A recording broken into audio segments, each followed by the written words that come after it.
IAS-കാരനിലെ ഹാസ്യ സാഹിത്യകാരൻ അതായിരുന്നു സനൽകുമാർ IAS. അന്തരിച്ചുപോയി. 2016 നവംബർ 8-നായിരുന്നു അദ്ദേഹം ഈ ലോകത്തോട് വിട പറഞ്ഞത്. 2010 ശേഷമുള്ള കാലയളവിൽ ഫേസ്ബുക്കിൽ സജീവമായിരുന്ന അദ്ദേഹം ഹാസ്യരസപ്രധാനമായ നിരവധി കുറിപ്പുകളും അതിലൂടെ പങ്കുവച്ചിരുന്നു. 2013 അദ്ദേഹം ഫേസ്ബുക്കിൽ എഴുതിയിട്ട ഒരു കുറിപ്പ്, വർഷം 12 കഴിഞ്ഞുവെങ്കിലും ആ കുറിപ്പ് വായിക്കുന്നവർ ഇപ്പോഴും ചിരിക്കും.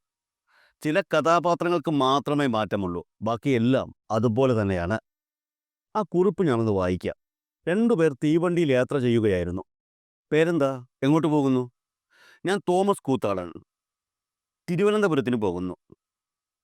താങ്കളോ? ഞാനും തിരുവനന്തപുരത്തിനാ. എൻ്റെ പേര് ഉണ്ണിക്കുട്ടൻ തണ്ണിത്തോട്. താങ്കൾ എന്തു ചെയ്യുന്നു? ഞാൻ KPCC ജനറൽ സെക്രട്ടറിയാ. ആണോ? ഞാനും KPCC ജനറൽ സെക്രട്ടറിയാ. സോറി, നമ്മൾ പരസ്പരം അറിയാതെ പോയി. സാരമില്ല, പരസ്പരം ഇനിയൊക്കെയല്ലേ അറിഞ്ഞു വരൂ. ഇന്ന് ആദ്യത്തെ ജനറൽ ബോഡിയല്ലേ. അതിരിക്കട്ടെ, ഈ വൈകുണ്ഠം കല്യാണ മണ്ഡപം എവിടെയാണാവോ? എനിക്കും അറിഞ്ഞുകൂടാ. നമുക്ക് ട്രെയിൻ ഇറങ്ങി ഏതെങ്കിലും ഓട്ടോക്കാരോട് ചോദിക്കാം. ജയ് ഹിന്ദ്. ജയ് ഹിന്ദ്. ഉമ്മൻചാണ്ടി കി ജയ്. രമേശ് ചെന്നിത്തല കി ജയ്. ഇതായിരുന്നു രാഷ്ട്രീയ ഭേദമന്യേ എല്ലാവരെയും രസിപ്പിച്ച ആ കുറിപ്പ്. ഇത് സംബന്ധിച്ച ഒരു ചോദ്യം ചോദിച്ചോട്ടെ. PC സനൽകുമാർ IAS ഈ കുറിപ്പ് എഴുതിയിട്ട് വർഷം 12 കഴിഞ്ഞു. ഈ 12 വർഷത്തിനു ശേഷവും ഈ കുറിപ്പിൽ പറയുന്ന കാര്യങ്ങളുമായി ഒത്തുനോക്കുമ്പോൾ കോൺഗ്രസ് രാഷ്ട്രീയത്തിൽ എന്തെങ്കിലും വ്യത്യാസം നിങ്ങൾ കാണുന്നുണ്ടോ? ആ ഉമ്മൻചാണ്ടി, ചെന്നിത്തല എന്നീ പേരുകളല്ലാതെ വേറെ ഏതെങ്കിലും വ്യത്യാസം? ഞാൻ ഉറപ്പു പറയുന്നു, അത്തരത്തിൽ ഒരു വ്യത്യാസം പോലും നിങ്ങൾക്ക് കാണാൻ കഴിയില്ല. ചാണ്ടി ഉമ്മന്മാരെക്കാൾ യോഗ്യതയുള്ള സന്ദീപ് വാര്യർമാരുടെ കാലത്തിലൂടെയാണ് കോൺഗ്രസ് പാർട്ടി ഇപ്പോൾ കടന്നു പൊയ്ക്കൊണ്ടിരിക്കുന്നത്. യഥാർത്ഥത്തിൽ കോൺഗ്രസിനെ ഒരു സെമി കേഡർ പാർട്ടി ആക്കണം എന്ന് ആഗ്രഹിച്ചതിൻ്റെ കാരണം കോൺഗ്രസിൻ്റെ ശാപമാണ് യഥാർത്ഥത്തിൽ ഈ ആൾക്കൂട്ടവും റെക്കമെൻഡേഷൻ രാഷ്ട്രീയവും. അതെന്നേക്കുമായി അവസാനിപ്പിക്കുകയും ആ റെക്കമെൻഡേഷൻ രാഷ്ട്രീയത്തിൻ്റെ കാരണം എന്ന് പറയുന്നത് ഗ്രൂപ്പ് രാഷ്ട്രീയമാണ്. റെക്കമെൻഡ് ചെയ്യാൻ നിങ്ങൾക്ക് ആളുകളുണ്ടോ? ഗോഡ് ഫാദർ പൊളിറ്റിക്സ് ആണ് കേരളത്തിലെ, ഒരുപക്ഷെ ഇന്ത്യയിലെ തന്നെ കോൺഗ്രസിൻ്റെ ഏറ്റവും വലിയ ശാപം എന്നുള്ളതാണ് എല്ലാ കാലത്തും നമ്മൾ പറയാറുള്ളത്.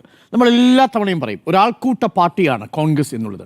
അതിനൊരു പ്രത്യയശാസ്ത്രബന്ധിതമായൊരു ഘടനയുണ്ടെന്നൊക്കെ നമ്മൾ സങ്കല്പത്തിൽ പറയും. പക്ഷേ എങ്ങോട്ടും വളയാവുന്ന രീതിയിൽ ഒരു മധ്യഭാഗത്ത് ഇങ്ങനെ നിൽക്കും. പക്ഷേ അത് തീവ്ര വലതുപക്ഷത്തേക്ക് പോവില്ല എന്നൊരു വിശ്വാസമാണ് ഇപ്പോഴും കോൺഗ്രസിനെ ഒരു സെക്യുലർ പാർട്ടിയായിട്ട് നിലനിർത്തുന്ന ഒരു ഘടകം. എന്നാൽ അതേസമയം തന്നെ ബാക്കി എല്ലാ കാര്യങ്ങളോടും സമയാസമയങ്ങളിൽ കോംപ്രമൈസ് ചെയ്ത് ആ പാർട്ടി പോവുകയും ചെയ്തിട്ടുണ്ട്. തീവ്ര വലതുപക്ഷ രാഷ്ട്രീയ ആശയങ്ങളുടെ ആഭിമുഖ്യം പുലർത്താതെ തന്നെ മൃദു ഹിന്ദുത്വം അടക്കം ആ പാർട്ടിക്ക് മേൽ ആരോപിച്ചിട്ടുണ്ട് എന്നുള്ളത് ആലോചിക്കണം. അപ്പോൾ ഒരു ആൾക്കൂട്ട പാർട്ടിയായ ഗ്രൂപ്പ് രാഷ്ട്രീയത്തിലൂടെ റെക്കമെൻഡേഷൻ പൊളിറ്റിക്സിലും ഗോഡ് ഫാദർ രാഷ്ട്രീയത്തിൻ്റെ ശാപമുള്ള പാർട്ടിയാണ് യഥാർത്ഥത്തിൽ കോൺഗ്രസ് പാർട്ടി. ആ കോൺഗ്രസ് പാർട്ടിയെ അതിൻ്റെ ഈ സവിശേഷമായ ദൗർബല്യത്തിൽ നിന്ന് രക്ഷിക്കാൻ വേണ്ടിയാണ് ഒരു സെമി കേഡർ എന്ന് പറയുന്നൊരു സങ്കല്പത്തെക്കുറിച്ച് ആലോചിച്ചത്. അത് കേട്ട സമയത്ത് തന്നെ നമുക്ക് ചിരി വന്നു. കാര്യം അങ്ങനെ ഒരു കേഡർ ഇല്ല. ഒന്നുകിൽ നിങ്ങളൊരു കേഡർ പാർട്ടിയാണ്, അതല്ലെങ്കിൽ നിങ്ങളൊരു ആൾക്കൂട്ട പാർട്ടിയാണ്, ഒരു ലിബറലായ ലൂസായിട്ടുള്ളൊരു നോൺ കേഡർ പാർട്ടിയാണ്.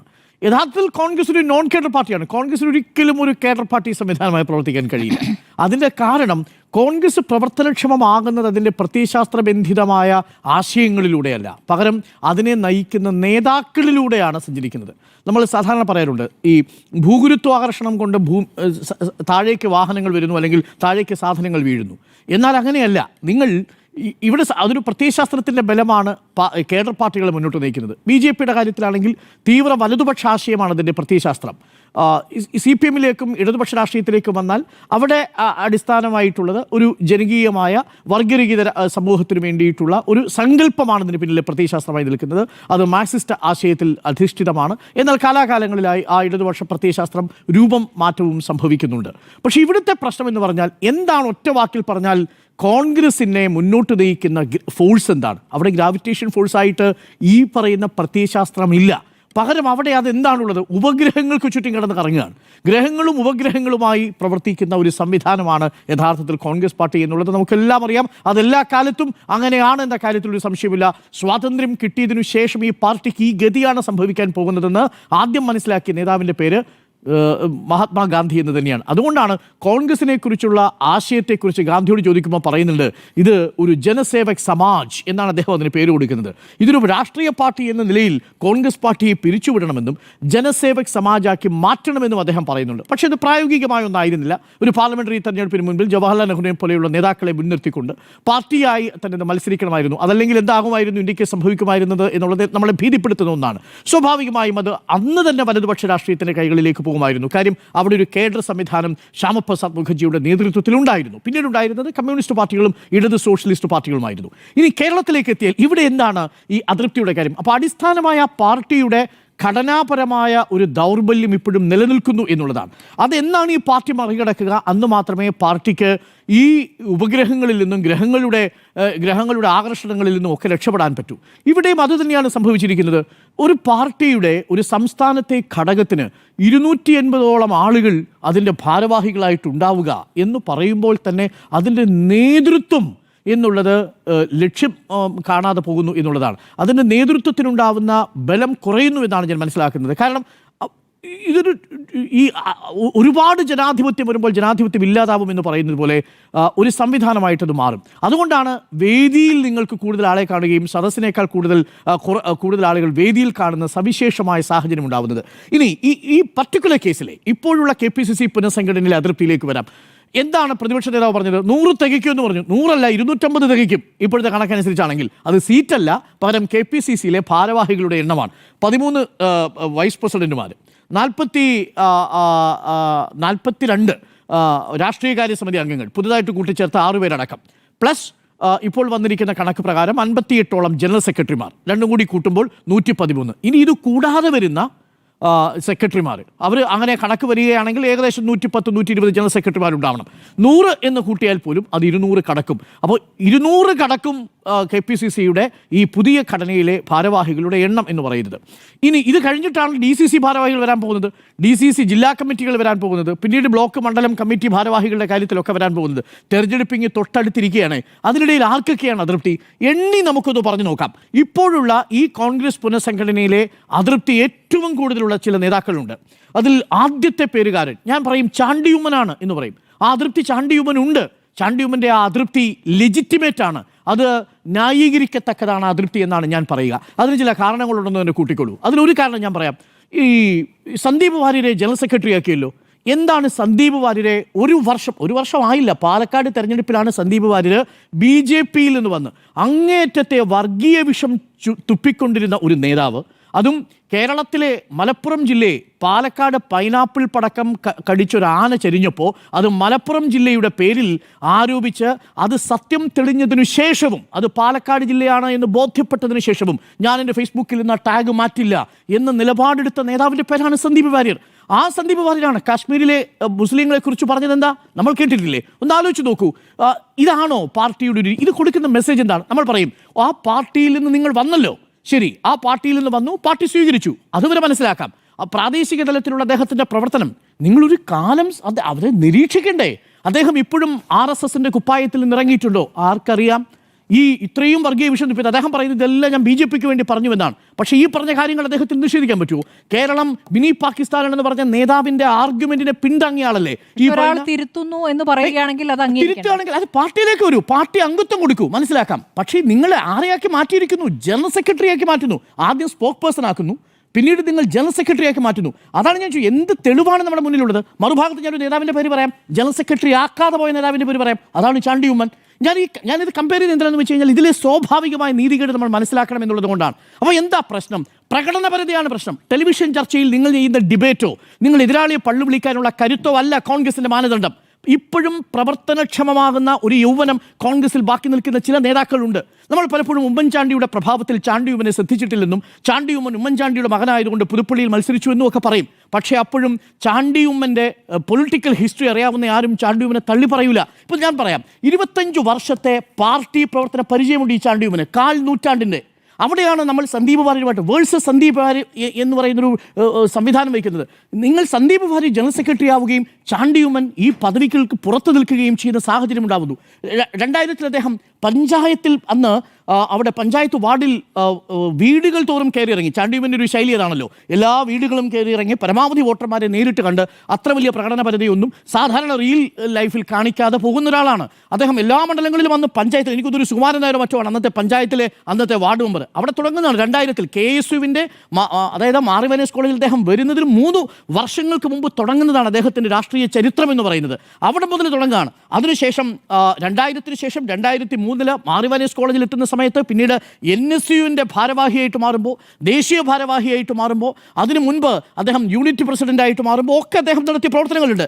2001-ൽ ഇലക്ഷൻ നടക്കുന്ന സമയത്ത് അന്ന് മാവേലിക്കരയിൽ M മുരളിക്ക് വേണ്ടിയും ഈ പുതുപ്പള്ളിയിൽ ഉമ്മൻചാണ്ടിക്ക് വേണ്ടിയും പ്രവർത്തിച്ച നേതാവാണ് ചാണ്ടിയുമ്മൻ എന്ന് പറയുന്നത്. അന്നേ തെരഞ്ഞെടുപ്പ് രാഷ്ട്രീയത്തിൽ കോൺഗ്രസിന് വേണ്ടി സജീവമാണ്, നിരന്തരം മണ്ഡലങ്ങളിൽ സാന്നിധ്യമായിരുന്നു അവിടെ എന്നുള്ളതാണ്. പക്ഷെ നോക്കൂ, അപ്പോഴൊന്നും നമ്മളൊന്നും ഒരിടത്തും കണ്ടിട്ടില്ല ചാണ്ടിയുമ്മൻ ഒരു നേതാവ് എന്ന രീതിയിൽ പ്രസംഗിക്കുന്നതോ ഏതെങ്കിലും തരത്തിൽ ചാണ്ടിയുമ്മനെ ഉമ്മൻചാണ്ടി പ്രൊജക്ട് ചെയ്യുന്നതോ നമ്മൾ കണ്ടിട്ടില്ല. പക്ഷേ ചാണ്ടിയുമ്മൻ്റെ പ്രവർത്തനങ്ങളൊക്കെ സൈലൻ്റ് ആയിരുന്നു. നമ്മൾ തന്നെ നിരീക്ഷിച്ചറിഞ്ഞതാണ്. അവിടുത്തെ വോട്ടർമാരോട് ചോദിച്ചാൽ, കഴിഞ്ഞ പുതുപ്പള്ളി തെരഞ്ഞെടുപ്പിന് പോയപ്പോൾ അവിടുത്തെ വോട്ടർമാർ പറഞ്ഞ കാര്യങ്ങളാണ്. ചാണ്ടിയുമ്മനെ നിങ്ങൾ അറിയുന്നത് പോലെയല്ല, അവിടെ പല വാർഡുകളിലും ചാണ്ടിയുമ്മൻ്റെ സാന്നിധ്യം ഉണ്ടായിരുന്നു, പഞ്ചായത്ത് തെരഞ്ഞെടുപ്പിലടക്കം. ഞാൻ ഉദാഹരണം പറയാം. 2003 ഒരു ബൈ ഇലക്ഷൻ നടക്കുന്നുണ്ട് തിരുവല്ലയിൽ. ആ തിരുവല്ലയിൽ ബൈ ഇലക്ഷൻ നടക്കുന്ന സമയത്ത് അവിടെ എലിസബത്ത് മാമനാണ് സ്ഥാനാർത്ഥി. ആ എലിസബത്ത് മാമന് വേണ്ടി പുതുപ്പള്ളിയിൽ നിന്ന് അന്ന് KSUവിൻ്റെ ഭാഗമായിട്ട് നിൽക്കുന്ന ഈ ചാണ്ടിയുമ്മൻ പോയി പ്രവർത്തിച്ചിട്ടുണ്ട്. ഞാൻ പറഞ്ഞത് ഇവിടം മുതൽ തുടങ്ങുന്ന എത്രയെത്ര തെരഞ്ഞെടുപ്പ് അനുഭവങ്ങളിലൂടെ ചാണ്ടിയുമ്മൻ കടന്നുപോയിരിക്കുന്നത്. ആ ചാണ്ടിയുമ്മനെ തദ്ദേശ തെരഞ്ഞെടുപ്പും നിയമസഭാ തെരഞ്ഞെടുപ്പും വരുമ്പോൾ ഒരു MLA കൂടിയായ ചാണ്ടിയുമ്മനെ, ഇത്രയും അധികം ഭൂരിപക്ഷത്തിൽ ജയിച്ച ചാണ്ടിയുമ്മനെ എന്തുകൊണ്ടാണ് ജനറൽ സെക്രട്ടറി സ്ഥാനത്തേക്ക് പരിഗണിക്കാതെ പോകുന്നത് എന്നുള്ളത് സ്വാഭാവികമായ ഒരു കാര്യമല്ലേ? ഇതാണ് ചോയ്സിൻ്റെ ഒരു പ്രശ്നം. അതാണെന്നേ, ഈ ചോയ്സ് ഇല്ലാതെ പോകുന്നത് എങ്ങനെയാണ്? 2005-ലെ കൊച്ചി ഇലക്ഷൻ, ബൈ ഇലക്ഷൻ വരുന്നു, ലോക്സഭ ബൈ ഇലക്ഷൻ. അന്ന് മത്സരിക്കാൻ വരുന്നുണ്ട്, അന്ന് ജോണിനോടൊപ്പം മത്സരിക്കാൻ വരുന്നുണ്ട്, പ്രചരണത്തിൽ പങ്കെടുക്കാൻ വരുന്നുണ്ട്. അങ്ങനെ നിരവധി തെരഞ്ഞെടുപ്പുകളിൽ തന്നെ സാന്നിധ്യമായ ചാണ്ടിയുമ്മനെ അവഗണിച്ചുകൊണ്ട് വളരെ സെക്കുലറായ ക്രെഡൻഷ്യൽ, ഇപ്പോഴും ചാണ്ടിയുമ്മൻ്റെ ക്രെഡൻഷ്യൽ അത് തന്നെ. ഇന്നിപ്പോൾ ഓർത്തഡോക്സ് സഭ വന്നു. നിങ്ങൾ നോക്കൂ, ചാണ്ടിയുമ്മൻ അവിടെ കിട്ടുന്ന സ്വീകാര്യത ചെറുതല്ലല്ലോ ആ അർത്ഥത്തിലൊക്കെ. അപ്പോൾ അതുകൊണ്ട് ചാണ്ടിയുമ്മൻ വേണോ അതല്ല സന്ദീപ് വാര്യർ വേണോ എന്നുള്ള ചോദ്യത്തിന് സന്ദീപ് വാര്യർ മതി എന്ന അപകടകരമായൊരു സാഹചര്യം ഒരു തെരഞ്ഞെടുപ്പ് കോൺഗ്രസ് നടത്തിയിട്ടുണ്ട്. അത് ശരിയായില്ല, നീതിപൂർവകമല്ല എന്നുള്ളതാണ് ഇതിനെ നിരീക്ഷിക്കുന്ന ഒരാളെന്നതിൽ എനിക്ക് പറയാനുള്ളത്. ചാണ്ടിയുമ്മൻ ചില കാര്യങ്ങൾ മുന്നോട്ട് വെച്ചു. ചാണ്ടിയുമ്മൻ നേതൃത്വത്തോട് പറഞ്ഞിരിക്കുന്ന 2-3 കാര്യങ്ങളുണ്ട്. ഒന്ന്, ചാണ്ടിയുമ്മൻ്റെ അച്ഛൻ അതായത് ഉമ്മൻചാണ്ടിയെ നിയമസഭയിൽ അടക്കം എപ്പോഴും സംരക്ഷിച്ചു പിടിച്ചിരുന്നതാണ് ശിവദാസൻ നായർ. ശിവദാസൻ നായരെ നിങ്ങൾക്ക് പാർട്ടിയുടെ വൈസ് പ്രസിഡൻ്റായിട്ട് പരിഗണിക്കണം എന്നുള്ളൊരു ഓപ്ഷൻ മുന്നോട്ട് വെച്ചു. സ്വാഭാവികമാണ്. അത് ചെയ്തില്ലെന്ന് മാത്രമല്ല, അവിടെ നിന്നുള്ള മറ്റൊരു നേതാവിൻ്റെ പേര് അവർ പരിഗണിച്ചു, മോഹൻരാജ്. സ്വന്തം പേര് പരിഗണിച്ചില്ല എന്ന് മാത്രമല്ല, അതായത് നിങ്ങൾ നിർത്തി അപമാനിക്കുകയല്ലേ എന്ന് പറയുന്ന രീതിയിലാണ് കാര്യങ്ങളുടെ പോക്ക്. അദ്ദേഹം ജനറൽ സെക്രട്ടറി സ്ഥാനത്തേക്ക് അഖിലിൻ്റെ പേര് നിർദ്ദേശിച്ചു, പരിഗണിച്ചില്ല. അതേപോലെ ഈ ശിവദാസൻ നായരുടെ പേര് നിർദ്ദേശിച്ചു, നടന്നില്ല. ഹുസൂറിൻ്റെ പേര് നിർദ്ദേശിച്ചു, അത് നടന്നില്ല. ഒരാളുടെ പേര് നടന്നില്ലെന്ന് മാത്രമല്ല, ചാണ്ടിയുമ്മൻ തന്നെ ഈ പറയുന്ന ടീമിൽ നിന്ന് പുറത്താവുന്ന സാഹചര്യമുണ്ട്. ഇതെങ്ങനെയാണ് ന്യായീകരിക്കാൻ കഴിയുക? വർഗീയത വിളമ്പിക്കൊണ്ടിരുന്ന ഒരാളെ വെറും 6-7 മാസത്തെ പരിചയം കൊണ്ട് ജനറൽ സെക്രട്ടറിയാക്കി മാറ്റുക, എന്നാൽ 1/4 നൂറ്റാണ്ട് കാലം കോൺഗ്രസിൻ്റെ രാഷ്ട്രീയത്തിൽ സജീവ സാന്നിധ്യമായിരുന്നൊരു നേതാവിനെ ആ നേതാവ് പറഞ്ഞ പേരുകൾ വെട്ടി ആ പാർട്ടിയുടെ ജനറൽ സെക്രട്ടറി സ്ഥാനത്തേക്ക് പരിഗണിക്കാതെ മാറ്റി നിർത്തുക, വൈസ് പ്രസിഡന്റ് സ്ഥാനത്തേക്ക് പരിഗണിക്കാതെ മാറ്റി നിർത്തുക, അത് അത്യന്തം അനീതി തന്നെയാണ് എന്നുള്ളതാണ് പുറത്തുനിന്ന് നോക്കുമ്പോൾ നമുക്ക് മനസ്സിലാവുന്ന ഒരു കാര്യം. ഇനി അടുത്ത അതൃപ്തിക്കാരനുണ്ട്. നേരത്തെ പറഞ്ഞല്ലോ, ഇപ്പോഴും ഞാൻ മനസ്സിലാക്കുന്നത് K. മുരളീധരൻ അവിടെ ചടങ്ങിൽ എത്തിയിട്ടില്ല എന്നുള്ളതാണ്. ഇപ്പോഴും നമുക്ക് ദൃശ്യങ്ങളിൽ കാണാം. ഈ പരിപാടി നീണ്ടു പോവുകയാണ്.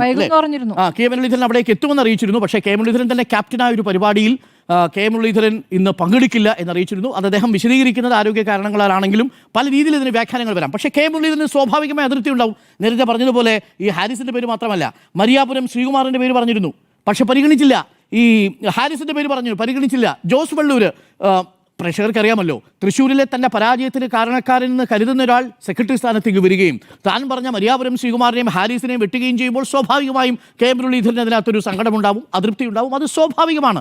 ഇന്നിപ്പോൾ വലിയ രീതിയിൽ UDF കണക്കാക്കുന്ന ഒരു പൊളിറ്റിക്കലായ ഒരു പൊളിറ്റിക്കൽ പ്രൊജക്റ്റായിരുന്നു ശബരിമലയിലെ സ്വർണ്ണമോഷണത്തെ പ്രതിരോധിക്കാനുള്ള നീക്കം. അതിൻ്റെ സമാപന സമ്മേളനത്തിൽ അദ്ദേഹം മാറി നിൽക്കുന്നു എന്നുള്ളത് എങ്ങനെ വ്യാഖ്യാനിച്ചാലും അതിന് K. മുരളീധരൻ പറഞ്ഞാൽ പോലും വ്യാഖ്യാനിക്കപ്പെടുക ഈ പുനഃസംഘടനയുടെ പശ്ചാത്തലത്തിലായിരിക്കും എന്നുള്ളതാണ്. മറ്റൊന്ന്, K. സുധാകരൻ നേരത്തെ പറഞ്ഞു, രമ്യ ഹരിദാസിന്റെ പേര് അതിനകത്തുണ്ട്, പക്ഷേ റിജിൽ മാക്കുറ്റിയുടെ പേരില്ല എന്നുള്ളത്. VD സതീശന്റെ കാര്യത്തിൽ ചെമ്പഴന്തി അനിലിനെ DCC പ്രസിഡന്റാണ്, സ്വാഭാവികമായും KPCC ജനറൽ സെക്രട്ടറി ആകേണ്ടതാണ്, പക്ഷേ ചെമ്പഴന്തി അനിലിനെ ആക്കിയില്ല. അത് സ്വാഭാവികമായും VD സതീശന് അതൃപ്തി ഉണ്ടാവുക. നൗഷാദ് അലി അതേസമയം മലപ്പുറത്ത് നിന്ന് വന്നിട്ടുണ്ട് താനും. ഇനി അപ്പോൾ ഈ നേതാക്കൾക്കൊക്കെ അതൃപ്തി ഉണ്ടാവാനുള്ള കാരണങ്ങൾ ഇതാണ്. ഇത് ആലോചിക്കണം പ്രിയപ്പെട്ട പ്രേക്ഷകർ, ഇത് KPCCയുടെ പുനഃസംഘടന മാത്രമേ ആയിട്ടുള്ളൂ. ഇനി തദ്ദേശ തെരഞ്ഞെടുപ്പിലെ സീറ്റ് നിർണ്ണയം വരാൻ പോവാണ്. അത് കഴിഞ്ഞാൽ നിയമസഭാ സീറ്റ് നിർണ്ണയം വരാൻ പോവാണ്. KPCC പുനഃസംഘടനയിൽ തന്നെ ഇതാണ് സംഘട്ടനമെങ്കിൽ ഇനി സംഭവിക്കാൻ പോകുന്നത് എന്താണ് എന്നുള്ളതാണ് നമ്മളെ അത്ഭുതപ്പെടുത്തുന്നത്. അങ്ങനെയൊന്നും സംഭവിക്കാതിരിക്കട്ടെ. ആ പാർട്ടി വളരെ കൃത്യമായി തന്നെ 2026 തിരഞ്ഞെടുപ്പിൽ കരുത്തോടുകൂടി സ്ഥാനാർത്ഥികളെ പ്രഖ്യാപിച്ചു വരട്ടെ എന്നുള്ളതാണ്. പക്ഷേ ഇപ്പോഴും ഈ തെരഞ്ഞെടുപ്പുകൾ ഉപഗ്രഹ കേന്ദ്രീകൃതമാവുന്നു, ഗ്രഹങ്ങളെ കേന്ദ്രീകരിച്ചാവുന്നു എന്നുള്ളതാണ് ഇതിലെ ഏറ്റവും പ്രധാനപ്പെട്ട കാര്യം. അതാണ് ആ പാർട്ടിയുടെ ദൗർബല്യവും എന്ന് പറയുന്നത്. ഇതിൻ്റെയൊക്കെ ചുക്കാൻ പിടിച്ച് നിൽക്കുന്നത് സംശയമൊന്നുമില്ലാതെ KC വേണുഗോപാലാണ്. KSUവിൽ ആധിപത്യം, യൂത്ത് കോൺഗ്രസിൽ ആധിപത്യം, മഹിളാ കോൺഗ്രസിൽ ആധിപത്യം, കേരളത്തിലെ ഇപ്പോൾ KPCC പുനഃസംഘടനയിലും ആധിപത്യം എന്നുള്ളതാണ് മനസ്സിലാക്കുന്നത്.